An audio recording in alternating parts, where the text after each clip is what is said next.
అండి అందరూ నమస్కారం, వెల్కమ్ టు యోగ్ స్టాక్. ఈ పర్టికులర్ వీడియో వచ్చేసి ఎస్పెషల్లీ యూకే వాళ్ళ కోసము. ఎందుకు అంటే మొన్న మే 1 నుంచి రెంటర్స్ యాక్ట్ అనేది ఒకటి స్టార్ట్ అయిందనమాట. అంటే ల్యాండ్ లార్డ్స్ ఎవరైతే ఉంటారో ఇప్పుడు ఇల్లు అద్దెకి ఇవ్వాలన్నా లేకపోతే ఎవరైనా ఆల్రెడీ రన్నింగ్లో ఉన్న వాళ్ళైనా ఏంటంటే అంత ఈజీగా అద్దెకు ఉండే వాళ్ళని ఖాళీ చేయించడం అనేది కష్టం. అంటే రెంట్ తీసుకునే వాళ్ళకి ఎక్కువ ప్రొటెక్షన్ అనేది కల్పిస్తుంది గవర్నమెంట్. ఆ బిల్లు పాస్ అయింది.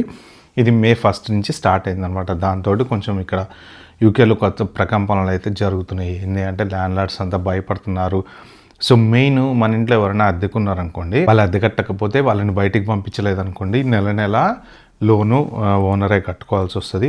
ఈఎంఐ అంటే సామాన్యమైన ఈఎంఐ కాదు కదా, దగ్గర 1500, 2000, 3000. ఇప్పుడు ఇంట్రెస్ట్ రేట్లు పెరగడానికి ఏమైందంటే ఈఎంఐలు పెరిగిపోయినాయి అందరికీ.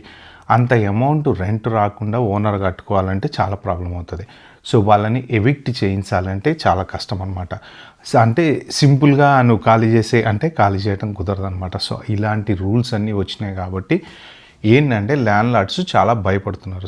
నాకు ఒక 2-3 మెసేజ్ పెట్టారనమాట, సార్ దీని మీద ఒక వీడియో చేయండి, అసలు ఏంటి ఇప్పుడు నెక్స్ట్ ఇల్లు తీసుకునే వాళ్ళకి అంత ఈజీగా ఇల్లు దొరకదా అనేసి. అంటే స్టూడెంట్స్ వస్తుంటారు కొత్తగా, వర్క్ పర్మిట్ల మీద వాటి మీద, స్కిల్ వర్కర్ మీద యూకే వచ్చే వాళ్ళు ఎలా తీసుకోవాలి ఇల్లు? వాళ్ళకి పాసిబిలిటీ అవుతుందా? రాగానే ఈజీగా రెంట్కి ఇస్తారా?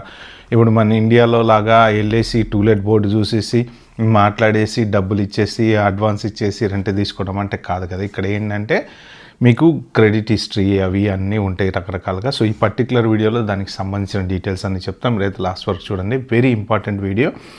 వీలైతే ఒక 4 షేర్ చేయండి. Thank you. ఇంకా మన టాపిక్లోకి వెళ్ళిపోదాం. యాక్చువల్గా ఇప్పుడు ఏంటంటే ఎవరైనా ఇప్పుడు మే 1వ తారీఖు తర్వాత కొత్తగా వచ్చిన రూల్స్ ప్రకారం నోటీస్ పీరియడ్ అనేది ఇప్పుడు ల్యాండ్ లార్డ్ ఫోర్స్ఫుల్గా 2 నెలల్లో ఖాళీ చేయాలి అని చెప్పేసి వాళ్ళని పంపించడానికి లేదు. కొత్తగా ఉన్నటువంటి రూల్ ప్రకారం స్ట్రాంగ్ రీజన్ చూపించాలన్నమాట. అంటే వాళ్ళు మూవ్ అవుతున్నారనో, లేకపోతే వాళ్ళు అమ్ముతున్నారనో, లేకపోతే ఏదైనా వ్యాలిడ్ లీగల్ రీజన్ అనేది ఒకటి చూపించాలి. దాంతోపాటు ఏంటంటే ఇప్పుడు ఒకవేళ రెంట్ పెంచాలి అంటే ఇష్టం వచ్చినట్టు రెంట్ పెంచడానికి ఉంటుంది. జనరల్గా ఇంతకుముందు ఏం చేసేవాళ్ళంటే గవర్నమెంట్ ఇంట్రెస్ట్ రేట్ పెరుగుతున్న కొద్దీ వాళ్ళ మోర్ట్గేజ్ అంటే ఈఎంఐ పెరుగుతుంది కదా, ఈఎంఐ పెరుగుతున్నప్పుడల్లా వీళ్ళు రెంట్ పెంచుకుంటూ వెళ్ళిపోయేవాళ్ళు అన్నమాట. అలా పెంచుకుంటూ రెంటల్ మార్కెట్ చాలా హై అయిపోయింది ఇప్పుడు.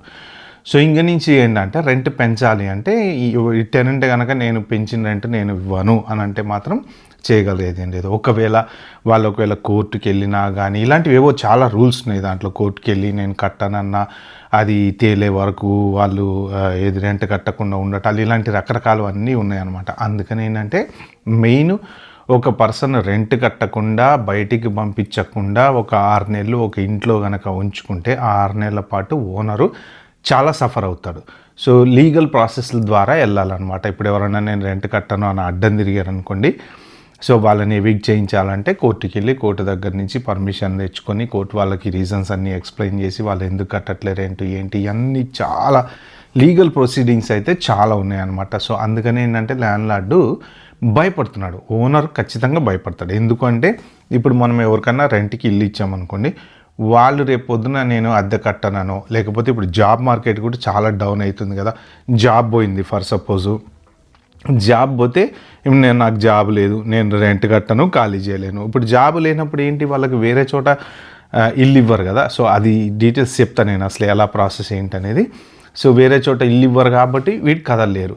ఎందుకు కదలలేరు అంటే నెల జీతం రానప్పుడు మీకు నెక్స్ట్ తీసుకునే హౌజు వాళ్ళు అంత డేర్గా ఎలా ఇస్తారు, వాళ్ళు ఇవ్వలేరు కదా. అలాంటప్పుడు ఇక్కడ రెంట్ కట్టలేక బయటికి వెళ్ళలేక టెనెంట్ సఫర్ అవుతూ ఉంటాడు.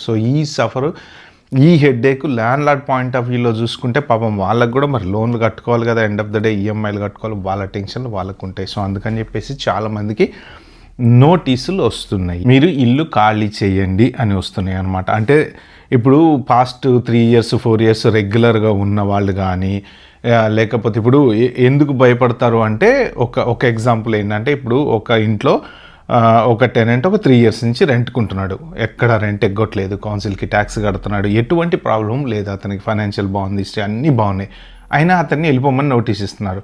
మరి అదేంటి అంత మంచిగా ఉన్న పర్సన్ ఎందుకు వెళ్ళిపోమన్నారు అంటే ఈ లా ప్రకారం రేపొద్దున ఫర్దర్ డౌన్ ఎప్పుడైనా ఇతను కనుక అడ్డం తిరిగితే ఆల్రెడీ ఇన్ని రోజుల నుంచి ఉన్నాడు, రెంట్లు కడుతున్నాడు అంటే ఈ టెనెంట్ మంచి టెనెంటే కదా అని సపోర్టు, లీగల్ సపోర్ట్ వచ్చేసి టెనెంట్కే ఎక్కువ ఉంటుందేమో, ల్యాండ్ సఫర్ చేస్తున్నాడేమో అన్నట్టు ఉంటుందన్నమాట. జనరల్గా ఇల్లు ఇచ్చేటప్పుడు కూడా ఏంటంటే కొన్ని రూల్స్ ప్రకారం అన్నీ ఫాలో కావాలి. కౌన్సిల్ రూల్ ప్రకారం ఇల్లు నీట్గా ఉండాలి, హైజీన్ అవన్నీ ఫాలో అవ్వాలి, లేదంటే ల్యాండ్లార్డ్కి ఫైన్స్ కూడా వేస్తారనమాట. సో అదొక హెడ్ఏక్. అందుకని చెప్పి విత్ ఫర్నిష్డ్ హౌస్ ఎవరు ఇవ్వట్లేదు, అదొక హెడ్ఏక్. దాంతోపాటు ఇప్పుడు ఈ కొత్త రూల్స్ అనమాట. సో అందుకని చెప్పేసి ఎవరికైనా రెంట్కి ఇవ్వాలి అంటే ఇప్పుడు వీళ్ళందరికీ ఖాళీ చేయించిన వాళ్ళందరికీ మళ్ళీ కొత్తగా ఇల్లు తీసుకోవాలి అంటే ఇలా క్రెడిట్ హిస్టరీ బాగుండాలి, కంపల్సరీ మీకు జీతం ఉండాలి, ల్యాండ్ లార్డ్ భయపడకుండా మీరు next down the line 1 year rent కడతారన్న గ్యారంటీ ఉండాలి. సో ఇవన్నీ లేకపోతే ఇల్లు దొరకటం కష్టం అనమాట. సో ఇప్పుడు ఎవరైనా సరే ఇంకా స్టూడెంట్స్ కానీ లేకపోతే ఎవరైనా కొత్తగా వర్క్ పర్మిట్ల మీద, స్కిల్డ్ వర్కర్ మీద, కేర్ వర్కర్ల మీద ఇలాగా యూకే రావాలనుకునే వాళ్ళు కానీ, లేదు ఆల్రెడీ యూకేలో షేరింగ్లలో వాటిలలో ఉంటూ కొత్తగా ఇల్లు తీసుకొని అంటే మ్యారేజ్ చేసుకొని ఇల్లు తీసుకొని వెళ్దాం అనుకుంటారు కదా వాళ్ళు కానీ, మీరందరూ కనుక ఇల్లు తీసుకోవాలంటే ఫస్ట్ ఆఫ్ ఆల్ మీకు ప్రాపర్ ఫైనాన్షియల్ స్టెబిలిటీ లేకపోతే ఏ ల్యాండ్లార్డ్ కూడా ఇల్లు ఇవ్వడు. ఎందుకు అంటే భయం వాళ్ళకి, రేపు పొద్దున మీరు ఇల్లు కడతారా కట్టరా అనేది.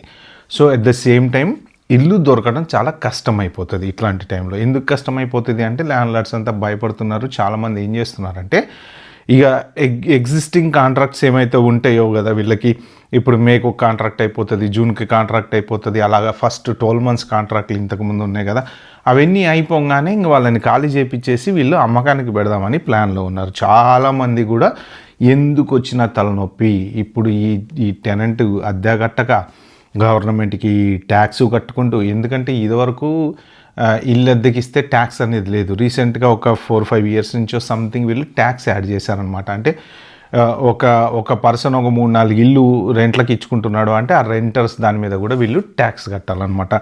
ఇంకా కొత్త రూల్స్ తీసుకురాబోతున్నారు. ఇప్పుడు ఏంటంటే ఒకవేళ ఫర్ ఎగ్జాంపుల్ 1000కి ఇల్లు అద్దెకి ఇచ్చామని చెప్పేసి ట్యాక్స్ కట్టారనుకోండి, కానీ వాడు యాక్చువల్గా 1500కో దేనికో ఇచ్చుకున్నాడు అనుకోండి.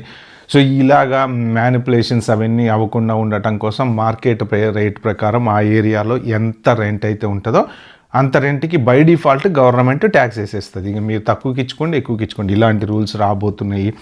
సో ఈ తలనొప్పి అంతా ఎవడు పడతాడని చెప్పి ఓనర్లు ఉన్న వాళ్ళని ఖాళీ చేయించి ఇల్లు అమ్ముకుందామని అనుకుంటున్నారు అనమాట. అందుకని మీరు ఏంటంటే ఇల్లు తీసుకోవాలి అనుకుంటే first of all credit history very important. Credit history చాలామందికి కరెక్ట్గా తెలియదు.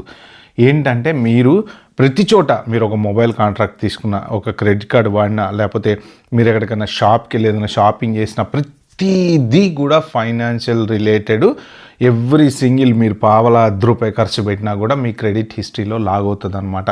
అంటే ఫర్ ఎగ్జాంపుల్ ఇప్పుడు ఈ మంత్ మీరు ఒక క్రెడిట్ కార్డ్ బిల్లు కట్టాలి, ఆన్ టైము మినిమం బిల్ ఏదైతే ఉంటుందో అది కట్టలేదు అంటే మీకు నెగిటివ్లోకి వెళ్తుంది. సో రెంట్ కట్టాలి, మీరు డిలే చేశారు ఫర్ ఎగ్జాంపుల్, అది నెగిటివ్లోకి వెళ్తుంది. సో మీకు శాలరీ ఉన్నంత మాత్రాన మీకు ఇల్లు ఇవ్వాలని ఏం లేదు, మీ క్రెడిట్ హిస్టరీ బాగుండాలి, అది ఒకటి చూసుకోండి. ఎవరైనా సరే ఇప్పుడు స్టూడెంట్స్ వస్తారు కొంతమంది, చదువుకునేంత వరకు వాళ్ళు ఏంటంటే 2-3 కలిసి షేరింగ్లో ఒక రూమ్ తీసుకుంటారు, ఇల్లు తీసుకుంటారు. తర్వాత వాళ్ళు ఫర్దర్గా ఇంకా కొంచెం జాబ్ వచ్చిన తర్వాత పెళ్లి చేసుకొని నెక్స్ట్ ఇంకో ఇల్లు తీసుకొని వెళ్దాం అనుకుంటారు.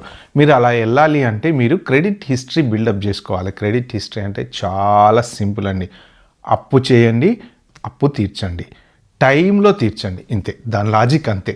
₹10 అప్పు తీసుకోండి, 10వ తారీఖు లోపు ఇస్తామన్నారు కదా, 9వ తారీఖే ఇచ్చేసేయండి, అయిపోయింది, ఖతం. మీ క్రెడిట్ హిస్టరీ మంచిగా బిల్డప్ అవుతుంది. కానీ 10వ తారీఖు ఇస్తాను, మీరు 15వ తారీఖు ఇచ్చారంటే మీ మీద నమ్మకం పోతుంది. అదే క్రెడిట్ హిస్టరీ. ఆ నమ్మకం అనేది పోయినప్పుడు మీకు నెగిటివ్ స్కోరింగ్ అనేది వస్తుంది అనమాట.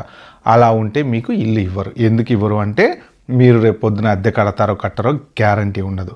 సో ఎవరైనా సరే, ఇప్పుడు నోటీసులు వచ్చిన వాళ్ళు ఎవరైనా సరే, మీకు క్రెడిట్ హిస్టరీ బాగుంది అంటే మీకు మళ్ళీ ఇల్లు దొరుకుతుంది, ప్రాబ్లం ఏం లేదు. కానీ క్రెడిట్ హిస్టరీ బాగలేకపోతే మాత్రం ఖచ్చితంగా ఇల్లు దొరికేటువంటి ఛాన్స్ అయితే డెఫినెట్గా లేదు. మీకు మంచిగా నెల జీతం వస్తుంది, సరిపోదు. మీ జీతం వచ్చినా కానీ మీరు క్రెడిట్ కార్డు బిల్లులు ఎగ్గొట్టారు, ఫోన్ బిల్లులు ఎగ్గొట్టారో, లేకపోతే అది ఎగ్గొట్టారు, లేదా ఫైనాన్షియల్గా ఏదన్నా ఒక టైంకి ఇన్ టైం కట్టకపోతే మీకు ఖచ్చితంగా మీ మీద సిస్టమ్కి నమ్మకం అనేది ఉండదు. కాబట్టి సో ఇప్పుడు మీకు రెంట్కి ఇవ్వాలి అంటే మీ క్రెడిట్ హిస్టరీ మొత్తం చెక్ చేసి మీ బ్యాంక్ స్టేట్మెంట్లో లాస్ట్ 1 ఇయర్ నుంచి మీకు శాలరీ పడుతుందా లేదా, అంటే మీకు మొత్తం శాలరీ ఎంత వస్తుంది, ఇప్పుడు ఈ ఇల్లు అద్దెకి ఇస్తే మీరు ఎఫర్ట్ చేయగలరా లేదా, సో ఇవన్నీ చెక్ చేస్తారనమాట. అందుకని మీరు ఏంటంటే ఎక్కడ కూడా నెగిటివ్లోకి వెళ్ళకుండా ఉండటానికి ప్రయత్నం చేయండి. క్రెడిట్ హిస్టరీ ప్రాపర్గా బిల్డప్ చేసుకోండి. సో నెక్స్ట్ ఇల్లు తీసుకోవాలనుకున్నప్పుడు ఏంటంటే మీరు దానికి తగ్గ కొంచెం అమౌంట్ మీరు బ్యాంకులో పెట్టుకోండి. ఒక్కొక్కసారి ఏమవుతుందంటే ఇప్పుడు ఒక ల్యాండ్లార్డ్ కనుక మీ మీద నమ్మకం లేదనుకోండి, మీకు రెంట్ కడతారన్న నమ్మకం లేదు, వాళ్ళు ఏమంటారంటే సరే ఇప్పుడు ఈ ఇల్లు 1000కి నీకు అద్దెకి ఇస్తున్నా అనుకోండి, for example next 6 months 1 year నువ్వు నాకు మొత్తం రెంట్ అడ్వాన్స్ కట్టేసే అంటారు. ఎందుకు అంటే సేఫ్ సైడ్ అనమాట, వాళ్ళ సేఫ్టీ కోసము మీ క్రెడిట్ హిస్టరీ పాస్ కాలేదు, స్టిల్ మీకు ఇల్లు ఇస్తారు. ఎట్లా అగ్రిమెంట్ రాపించుకొని మీ వేరే వాళ్ళు ఎవరైనా ఉన్నారు లోకల్గా వాళ్ళ దగ్గర రిఫరెన్స్లు తీసుకొని సో ఇలాగా చెక్ చేసుకొని ఇస్తారనమాట. సో మీకు ఇవ్వకూడదు అనేటువంటి రూల్ అయితే ఏం లేదు, కానీ మీరు అద్దె కట్టగలరా లేదా అనేది, సో అది main important thing. Okay, so కాబట్టి ఎవరెవరికైనా నోటీసులు కనుక వచ్చి ఉండుంటే మీరు మళ్ళీ ఇల్లు ఎత్తుకోవాలంటే రెంటల్ మార్కెట్ ఇప్పుడు చాలా టైట్ అయిపోతుంది. ల్యాండ్లార్డ్స్ భయపడుతున్నారు కాబట్టి మీరు కూడా మీ వైపు నుంచి చాలా జాగ్రత్తగా ఉండండి. రెగ్యులర్గా మీరు ఒక 3 years 4 years నుంచి ఒకే ఇంట్లో ఉన్నారు అంటే డెఫినెట్గా మీకు ఖచ్చితంగా ఇప్పుడు నోటీస్ వస్తుంది ఖాళీ చేయమని. ఎందుకంటే మీరు ఆల్రెడీ పర్ఫెక్ట్గా రెంట్ పే చేస్తున్నారు, పవర్ఫుల్గా ఉన్నారు కాబట్టి నెక్స్ట్ మీకు మళ్ళీ ఏమైనా ప్రాబ్లం క్రియేట్ చేస్తారేమో అని. మీరు మంచోళ్ళ చెడ్డోళ్ళ అనేది ల్యాండ్లార్డ్కి ఇంపార్టెంట్ కాదు, రూల్ ఈజ్ రూల్. ఎందుకంటే ఇవాళ మంచోడు రేపు పొద్దున్న చెడ్డోడుగా మారచ్చు, ఇవాళ జాబ్ ఉన్నాడు రేపు పొద్దున్న జాబ్ పోవచ్చు, పరిస్థితులు ఎనీథింగ్ చేంజ్ అవ్వచ్చు. అప్పుడు మీరు రెంట్ కట్టకపోతే బాధ్యత ల్యాండ్లార్డ్ అవుతుంది. ఇప్పుడు బ్యాంక్ వాడు వచ్చేసి నువ్వు ఈఎంఐ కట్టక్కర్లేదులే నీకు రెంట్ రావట్లేదుగా అని ఊరుకోడు, వాడు కంపల్సరీ ఈఎంఐ అడుగుతారు. ఇట్లా చాలామంది ఏంటంటే రెంటల్కి సఫర్ అవుతున్నారు అన్నమాట, అద్దెకుండే వాళ్ళు కట్టకపోవడమో ఇలాంటి వాటి వలన. దానికి తోడు ఇప్పుడు ఏంటంటే ఎక్కువ ఈ టెనెంట్స్కి సపోర్ట్ చేస్తుంది, నోటీసులు ఉండవు ఏముండవు, మీరు ఒక 2 months నోటీస్ని ఖాళీ చేస్తున్నాను వెళ్ళిపోవచ్చు, మీకు అగ్రిమెంట్కి వ్యాలిడిటీ లేదు. ఇదివరకు 1 year కాంట్రాక్ట్ అంటే 1 year అనేది ఫిక్స్డ్ టర్మ్ ఉండేది, ఇప్పుడు దానికి లేదు. అలాంటివి ఏవో చాలా రకరకాల రూల్స్ వచ్చినాయి అనమాట. సో మోస్ట్ ప్రాబబ్లీ మీ అందరికీ నోటీసులు వచ్చేటువంటి ఛాన్స్ కూడా ఉంది. కొంతమందికి వచ్చినాయి అని విన్నా, సో ఇంకా కొంతమందికి కూడా వచ్చేటువంటి ఛాన్స్ ఉంది. ఎస్పెషల్లీ ఎవరైనా కొత్తగా స్టూడెంట్స్ యూకే రావాలనుకుంటున్నా, లేకపోతే ఆల్రెడీ ఉన్న ఫ్యామిలీస్ ఎవరన్నా మీరు మారాలి అనుకుంటే మాత్రం క్రెడిట్ హిస్టరీ బిల్డప్ చేసుకోండి. అంతకన్నా వేరే ఆప్షన్ అయితే ఏం లేదు. బ్యాంక్లో కొంచెం ఎక్సెస్ అమౌంట్ పెట్టుకోండి. Okay friends, bye, have good day.